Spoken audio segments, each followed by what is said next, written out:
भगवान सुखदेव कहते हैं परीक्षित, मथुरा से भगवान द्वारका पहुंचे और कल आप लोगों ने कथा सुनी भगवान का पहला विवाह देवी रुक्मणी के साथ में हुआ। भगवान के 16,108 विवाह हुए। किस किस प्रकार से हुए जरा उस पर हम चर्चा करेंगे, ध्यान से सुने। कितने विवाह हुए? 16,108 पहला विवाह हुआ देवी रुक्मणी के साथ में। लेकिन जब तक प्रद्युम्न का जन्म हुआ, उनके बेटे का, रुक्मणी के बेटे का प्रद्युम्न का जन्म हुआ, उसे कोई सम्रासुर नाम का राक्षस उठा के ले गया। उसने उस बच्चे को समुद्र में फेंक दिया। समुद्र में एक मछली ने उसे निगल लिया। इधर नारद जी ने जाकर के कामदेव की जो पत्नी थी रति, उसे बताया, बोले तुम्हारे पति ने जन्म ले लिया है।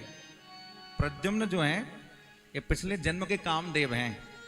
जब भोलेनाथ ने तीसरा नेत्र खोला तो जल करके भस्म हो गए। तो रति घबराई, बोले बाबा मेरा पति आपने मार दिया। बोले चिंता मत करो, जब यदुवंश कृष्ण अवतारा होइए हरण महामयी भारा, कृष्ण तनय होइए पति तोरा। तुम्हारा जो पति है वो श्री कृष्ण का पुत्र बन के आएगा, प्रद्युम्न बन के। और आज जब वो बालक उस मछली में से फाड़ करके निकाला तो रति ने आकर के उसका पहले लालन पालन किया, उसे बड़ा किया। और उसके बाद जब प्रद्युम्न बड़े हो गए तो मातृभाव से प्रेम करने वाली रति के मन में कामिनी भाव आया। तो प्रद्युम्न ने कहा, देवी आप तो मेरी माता के समान है। फिर पुरानी बात बताई, बोले माता नहीं हूं, मैं आपकी पत्नी हूं। प्राचीन काल में आपकी पत्नी थी, आप कामदेव थे। सारी बात याद दिलाई। प्रद्युम्न लौट करके द्वारकापुरी आए।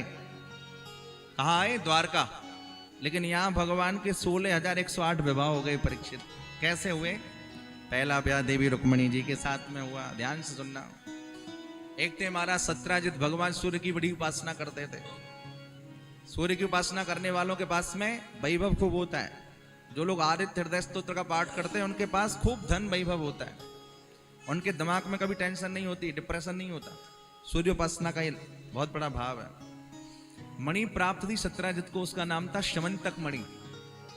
वो एक दिन में 8 भार सोना देती थी। 8 भार सोने का मतलब होता है 1.5 किलो सोना। अब जिस घर में 1.5 किलो सोना एवरीडे होना है, उस घर के वैभव का क्या ठिकाना। वो तो 1.5 किलो सोना तो प्रकट होना ही होना है, मणि देगी उसको। तो एक बार भगवान ने कहा, भाई ये मणि आप हमारे महाराज उग्रसेन को दे दो। सत्राजित ने मना कर दिया।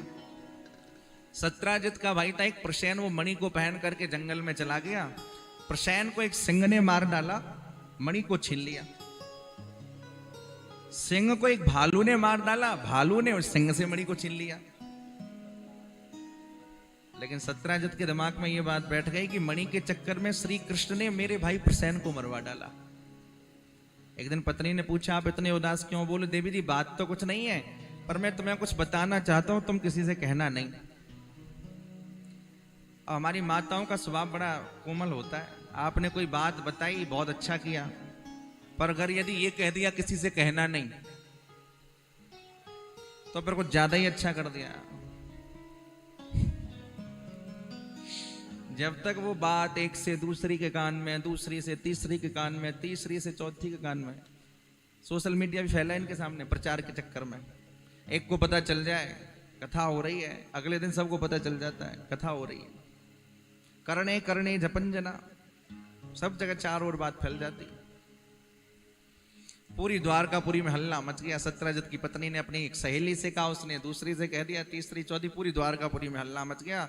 लोग कहने लगे, भाई बचपन की चोरी की आदत जाती नहीं है, बचपन में माखन चुराते थे। अब लोगों ने भगवान राम कृष्ण को नहीं छोड़ा, भगवान के रहते भगवान पर कलंक लगा दिया। भगवान ने सोचा, भाई कलंक काजर थे भारी, काजर से भी ज्यादा काला यदि है तो वो कलंक है, उसे मिटाना चाहिए। कहा जाता है ना, जल से पतला कौन, कौन भूमि से भारी, और कौन अगन से तेज है, कौन काजर से कारी। कलंक जो होता है वो काजर से भी ज्यादा काला होता है। भगवान राम के रहते, भगवान कृष्ण के रहते, उन पर कलंक लगा दिया। भगवान ने कलंक को मिटाने के लिए मणि की खोज में निकलना शुरू कर दिया। जहां तहां मणि की खोज की। एक घनघोर जंगल में पहुंचे और एक बहुत बड़ी गुफा के अंदर भगवान घुस गए। और भगवान ने जाकर के देखा कि मणि से एक सुंदर नवयुवती स्त्री खेल रही है। भगवान ने जाकर के कहा, देवी जी मणि हमें दो। इतने में एक भालू आया, उसने भगवान के वक्षस्थल पर मुष्टिका का प्रहार किया। ये भालू कौन है? वही प्राचीन काल के जामवंत जी हैं जो सुंदरकांडों में आते हैं। जामवंत के बचन सुहाए, सुन हनुमंत हृदय अति भाई। जब राम रावण विशाल युद्ध हो रहा था, भगवान ने रावण का उद्धार कर दिया। तो जामवंत जी ने कहा, सरकार मैं लड़ना चाहता हूं, मेरी बाजुओं की खुजली मिटी नहीं है। तो भगवान ने कहा, देखो यहां तो मेरी मर्यादा है, आगे आने वाले कृष्ण अवतार में तुम्हारा मनोरथ जरूर पूरा करूंगा। तो आज भगवान कृष्ण जामवंत जी से 28 दिन तक लड़े, और आज 28वें दिन भगवान ने जामवंत जी को उठा के पटक दिया। समझ गए जामवंत जी? यस्ये सदुत्कलित रोषकटाक्ष मोक्षैरवर्त्मादि सत्शुभतन कृतमंगलो दे सेतु कृत स्वयस उज्ज्वलिता च लंका रक्ष सिरांसि भुवपेतुर सुक्षतानि।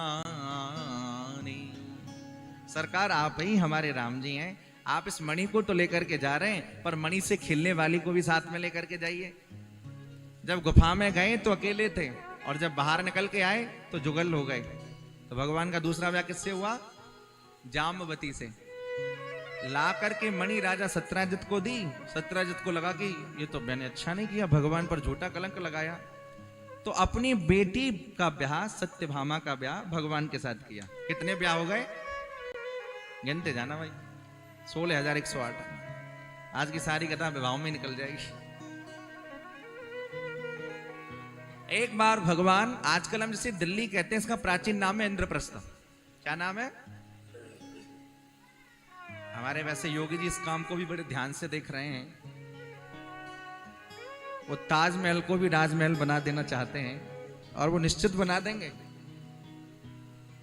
क्योंकि धरती तो हिंदुस्तान की है, धरती तो भारत की है, और उस पर बहुत बड़ा काम भी हो रहा है। प्राचीन काल में हम जिसे हरिगढ़ कहते थे, आज उसका नाम अलीगढ़ है। प्राचीन काल में हम जिसे भाग्यनगर कहते थे, आज लोगों ने उसका नाम हैदराबाद कर दिया। प्राचीन काल का जो नाम है इंद्रप्रस्थ, आज लोगों ने उसे दिल्ली कर दिया। प्राचीन काल में जिसे अग्रवन कहा जाता था, आज उसे आगरा कहते हैं। एक बार भगवान इसी इंद्रप्रस्थ में, दिल्ली में, अर्जुन के साथ में घूम रहे थे यमुना किनारे। यमुना में एक देवी जी तपस्या कर रही थी। भगवान ने कहा, जाओ अर्जुन पूछ के आओ किस लिए तपस्या कर रही हैं देवी जी। अर्जुन ने जाकर के पूछा, देवी जी आपका नाम? तो उसने अपना परिचय दिया। कालिंदेत समाक्षाता वसामि यमुना जले निर्मते भवने पित्रा यावद अच्युत दर्शनम। महाराज मेरा नाम कालिंदी है, मैं सूर्य की पुत्री हूं, और भगवान कृष्ण को अपना पति बनाना चाहती हूं। अर्जुन ने आकर के कहा, सरकार आपकी तो बृहस्पति बहुत जोरदार चल रही है, आपके साथ ब्याह करना चाहती हैं, तो फिर देर किस बात की? चौथा ब्याह कालिंदी के साथ कर लिया। 5वां विवाह किया मित्रविंदा के साथ। एक थी नग्नजिति, नागनजिति।